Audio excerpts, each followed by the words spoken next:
nosotros, ciudadanos hartos de la política, de los políticos que nos han metido en esta interminable estafa a la que vienen llamando crisis. Disculpe. Hartos de estos políticos que ni saben, ni quieren, ni pueden sacarnos de esta situación. No nos engañemos, los ciudadanos somos los únicos que podemos lograr una regeneración democrática, los únicos que podemos protagonizar un cambio que ya está en marcha.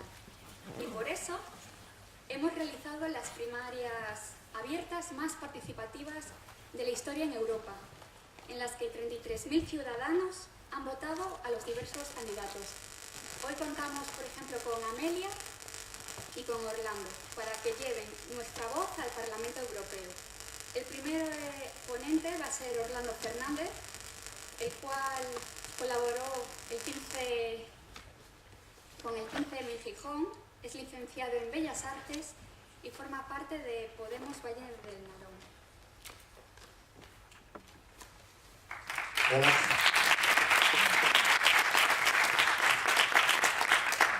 Buenas tardes. En primer lugar, agradeceros a todas vosotras que estéis aquí hoy. Ya es una forma de participación el hecho de acudir. En segundo lugar, también agradecer al Círculo de Podemos de Salamanca que hayan organizado este acto y que hayan tenido a bien invitarnos. Acto que para mí personalmente es muy importante porque yo nací en Salamanca. Y bueno, ha sido una casualidad el hecho de que hoy coincidiera que estuviera aquí, pero es realmente significativo para mí. Yo nací hace 44 años en el Hospital Clínico de Salamanca. Mi madre era de un pueblecito de los Arribes del Duero, de Trabanca, con la raya con Portugal y la raya con Zamora. Incluso yo estudié unos años aquí en la Universidad de Salamanca Bellas Artes y vivía en Ciudad Jardín. Me acuerdo perfectamente de Ciudad Jardín, a las afueras de Salamanca. Bien, ¿por qué un tipo corriente, un tipo común como yo, como vosotros y vosotras, está metido en este baile?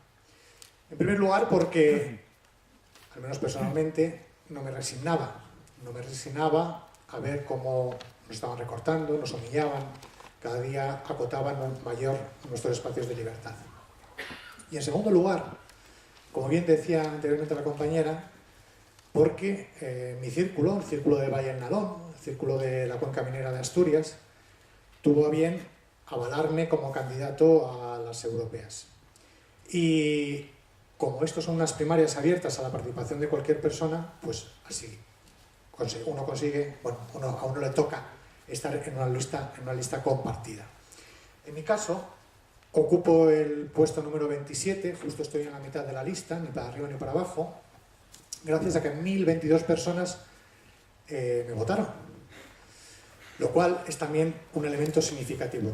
Ahora os voy a hablar de los elementos significativos desde mi punto de vista de Podemos con otras iniciativas de la oferta electoral. Bueno, pues la primera es esa, primarias abiertas a la participación ciudadana con una masiva participación. 33.300 personas participaron en estas primarias.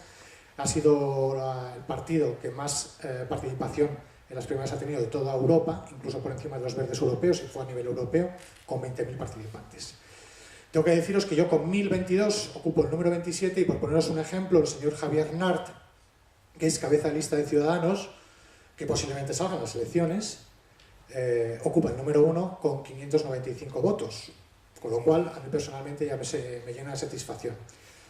Tanto 1022 como 595 son muchos votos también si los comparamos con el resto de otros partidos que no les ha votado nadie, porque no ha habido primarias. Y estoy hablando del PP-PSOE y estoy hablando de Izquierda Unida, por poner algún ejemplo. Otro elemento significativo y diferencial, desde mi punto de vista, es el programa. ¿Cómo se elaboró el programa?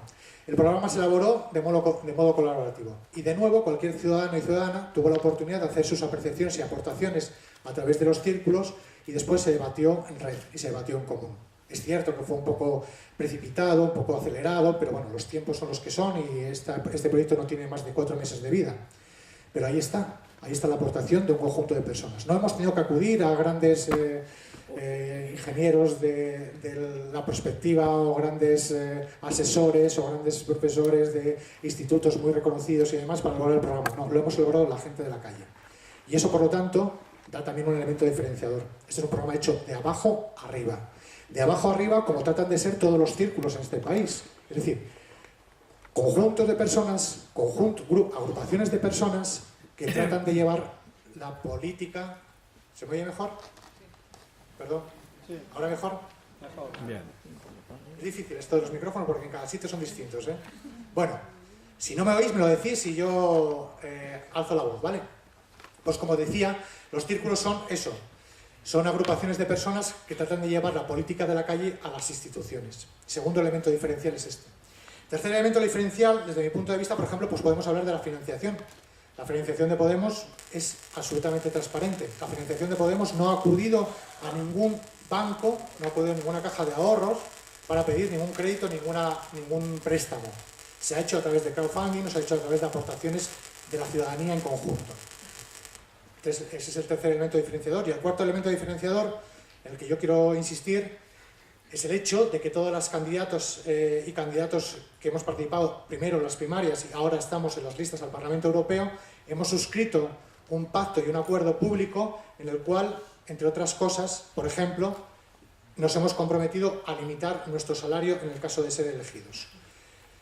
Nosotros en Asturias, precisamente, hemos ido un poquitín más allá y hemos firmado ante notario un decálogo en el cual el primer punto es precisamente esa limitación de honorarios en el caso de ser elegidos. En nuestro caso hemos decidido que de ser elegidos cobraríamos 3 veces más que el salario mínimo en Bélgica, 1.500 euros, y que las aportaciones de las dietas no fueran los 300 euros que están estipuladas para un parlamentario, sino que fueran de 100 euros únicamente. Esto lo hacemos porque creemos que si vivimos en una situación de emergencia como la actual, una situación en la cual hay 6 millones de parados en este país, en la cual hay 1,5 millones de familias que están en la pobreza, rondando el umbral de la pobreza, en el que hay pobreza energética, en el que hay malnutrición infantil, no es de justicia que los recortes sean solo por abajo y lo necesario sea que también los servidores de lo público o los representantes públicos asuman ese compromiso. Esta medida no es una medida demagógica, es una medida de absoluta coherencia. Otra medida que nosotros hemos tomado, hemos suscrito en ese pacto ante notario, es, por ejemplo, la limitación de nuestro mandato. Nos hemos comprometido a que solo estemos una legislatura en Europa. Yo cuando estoy en Asturias y voy a los mítines y las charlas, yo les pregunto a la gente de allí si conocen a Salvador Gallardá. Bueno, no tiene mucho sentido que esa pregunta la haga aquí porque no es eurodiputado por Salamanca, sino es eurodiputado por Asturias del Partido Popular y lleva nada más y nada menos que 20 años siendo eurodiputado. 20 años en el último periodo, estuvo anteriormente un periodo en el Parlamento Nacional y anteriormente había sido eurodiputado también en Estrasburgo, es decir, ha estado 27 años como eurodiputado. Este señor, este parlamentario, pues ha embolsado posiblemente en torno, por encima seguro, de los 200.000 euros en horarios a lo largo de estos 20 años. Bueno, pues cuando yo le pregunto a la gente que si conocen a este eurodiputado, os puedo asegurar, y he estado ya en más de un sitio, que nadie todavía me ha dicho quién es. Es decir, nadie lo ha reconocido. Nadie. Y lleva 20 años en Europa. Eso significa una cosa. No significa, evidentemente, que la gente que está en el auditorio es tonta, eso por supuesto que no, sino que significa es una de dos, o que este señor trabaja muy poco, o que lo poco que trabaja no repercute mucho en la ciudadanía. Y así está. De nuevo, concurre de nuevo a las próximas elecciones. Ahí vuelve a estar en la lista del Partido Popular Europeo. A Europa. Y ya para terminar, yo creo que hay otro compromiso que hemos suscrito que me parece interesante, a mí me parece muy importante, que es la revocabilidad del cargo. Es cierto que en este país no tenemos herramientas para que la ciudadanía pueda iniciar procesos de revocabilidad de los cargos electos, pero sí que nosotros, ante esa deficiencia, hemos decidido dar un paso adelante y asumir ese compromiso. Es decir, si a mí, que me han votado 1.022 personas, hay 1.023 personas que dicen que me tengo que ir a casa, yo me iré a casa. Si ahora mismo en el Estado hay 400 círculos y hay 201 círculos que dicen que me tengo que ir a casa, yo me tendré que ir a casa. Y no tendré que agotar el periodo de los 5 años en el Parlamento Europeo.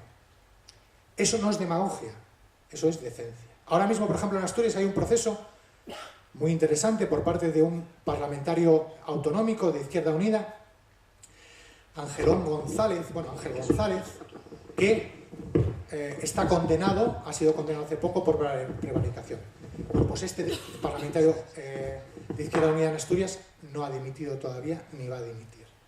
Nosotros no hace falta que tenga que haber una sentencia judicial o que tenga que haber una presión mediática para tomar ese paso. Es una iniciativa que tomamos de motu propio y damos el paso adelante.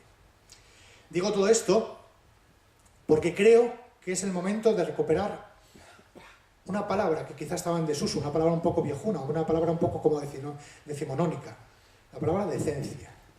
Eso lo comentaba el otro día un compañero de allí en un círculo de Asturias. Decía, Podemos tiene que ser una candidatura de gente decente. Y yo me quedé con la copia, me quedé con el mensaje. Efectivamente, tenemos que ser un proyecto de gente decente. No es tan difícil. Es cuestión de proponérselo y es cuestión de insistir. Es cuestión de sencillamente ser coherentes con nuestros principios. Este pacto que hemos suscrito ante notario es eso, un ejercicio de coherencia y un ejercicio de decencia. Os he explicado el cómo. He explicado el cómo tratamos de hacerlo. Ahora quisiera hablaros del qué pretendemos a través de Podemos. Desde mi punto de vista, destacaría dos elementos que son fundamentales. Por un lado, el hecho de que Podemos se establece como una herramienta y una herramienta al servicio de la ciudadanía. Es decir, no es un fin en sí mismo. Nosotros incluso cuando se nos pregunta si somos un partido político, nos vemos en la obligación de decir sí, somos un partido político por imperativo legal. Porque en este país las agrupaciones de electores y otras formulaciones electorales son complejas, realmente complejas. Hemos tenido que suscribir y meter unos estatutos a través del registro de partidos políticos para poder facilitar la tarea burocrática. Pero el espíritu no es el de un partido político convencional, todo lo contrario. De hecho, si me preguntáis cuántos afiliados tiene Podemos, primero, no os voy a saber responder.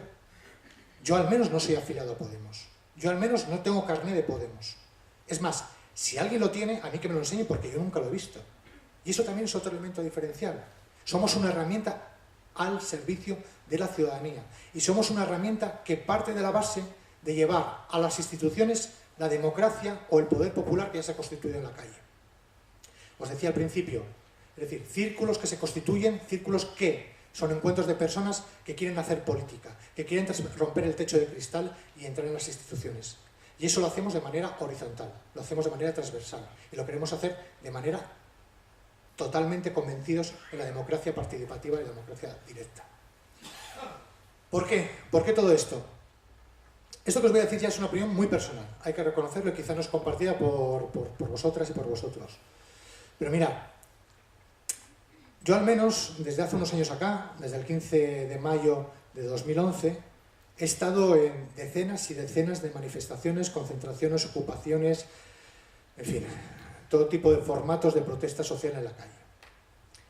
Y bien, ya hemos estado con las compañeras y los compañeros de la PA, hemos estado con los compañeros de las asambleas de trabajadores y de los sindicatos no pactistas, hemos estado con los grupos ecologistas que están en la calle protestando contra la protesta, perdón, mejor dicho, están protestando contra la criminalización de la protesta social. Y ahí hemos estado y seguiremos estando, al menos es mi intención, no abandonarlo, para nada. Porque Podemos no es algo que supere esa forma de participación política, es algo que lo complementa desde mi punto de vista. Es decir, la movilización en la calle, la participación en los movimientos sociales es tan importante, o si cabe más, que el hecho de que hay una representación en las instituciones, una representación política, una representación electoral. Pero no lo supera, no la mejora, sencillamente la complementa. Y como os decía antes, en todo este tiempo, pues bueno, uno se ha pegado muchas caminatas, ha estado muchas horas, y había una sensación, o al menos personalmente tenía una sensación de techo de cristal. Es decir, yo estoy convencido que podemos estar el resto de nuestros días y de nuestra vida movilizándonos en la calle, que posiblemente avancemos bastante poco. Se consiguen cosas, pero se consiguen cosas de manera con mucho esfuerzo y a veces con mucha ingratitud. Para romper ese techo de cristal surge Podemos. ¿Para qué? Para pegar el salto a las instituciones. Es decir, para trasladar lo que es la indignación de la calle, lo que es la victoria social de la calle, a las instituciones. Para nada más. Por lo tanto, somos herramienta al servicio de la movilización ciudadana y de los movimientos sociales. Por supuesto que no puede ser de otra manera. Ahora ha tocado unas elecciones al Parlamento Europeo. Bueno, es un tránsito que tienes que pasar, es un peaje, es un momento. Pero realmente lo importante no es el 25, lo comentamos hace un minuto con los restos de compañeros, al menos desde mi punto de vista. Lo importante es el día 26. Lo importante es el día 26 empoderando a la ciudadanía, lo importante es el 26 reforzando los círculos y construyendo el resto de calendario electoral que tenemos delante, que van a ser las autonómicas, que van a ser las locales y que van a ser quizá en un futuro, posiblemente, si así lo decidimos entre todas y todos, pues unas elecciones nacionales. Eso, desde mi punto de vista, es importante en la medida en que la representación de la ciudadanía en las instituciones es la garantía de que todo el espacio que nosotros ocupemos en esas instituciones, ese espacio que no va a ocupar el enemigo. Y lo digo rotundamente, que no va a ocupar el enemigo. Lamentablemente hemos dejado al enemigo mucho terreno, nos han comido mucho terreno. Y ahí están acaparando todos los parlamentos, todos los ayuntamientos, todas las diputaciones, ahí están. Y llevan ahí 30 años. Ya les hemos dejado muchísimo carrete. Es el momento en el que recojamos ese carrete y ocupemos nosotros ese espacio, porque es un espacio que nos corresponde. ¿Por qué nos corresponde? Nos corresponde, entre otras cosas, porque la victoria en la calle, la victoria de la ciudadanía, la victoria popular, ya está. Es decir, hay un 90% de la ciudadanía que está en contra de los desahucios. Hay un 90% de la ciudadanía que le parece impresentable la reforma laboral. Hay un 90% de la ciudadanía que está en contra de la criminalización de la protesta y de las políticas que está llevando el Partido Popular. Pues si esa victoria está conseguida en la calle, es una victoria que tenemos que trasladar a las instituciones. Y esa herramienta la tenemos que hacer a través del voto y a través de la participación electoral. Ya voy terminando, porque no quiero robar mucho espacio, mucho tiempo al resto de compañeras y compañeros, comentando solo un detalle más, que a mí me parece muy significativo e importante. Mirad, en julio del 2011 en este país hubo una reforma constitucional, la reforma del artículo 135 de la Constitución. En 15 días, no es con nocturnidad, pero sí en un periodo vacacional, el mes de julio-agosto, el gobierno socialista de Zapatero modificó ese artículo siguiendo un procedimiento de urgencia y un procedimiento absolutamente antidemocrático. Desde mi punto de vista, ese día se produjo un golpe de Estado, directamente. O un golpe de mercado, que es lo que ahora, como ahora lo llamamos. ¿Por qué? Porque la Constitución española, la sacrosanta Constitución española, esa escrita en piedra y más dura que el grafeno, esa Constitución que solo ha sido modificada en 35 años en 2 ocasiones, una en el año 92 y otra en el 2011, como os comentaba, fue modificada en 15 días.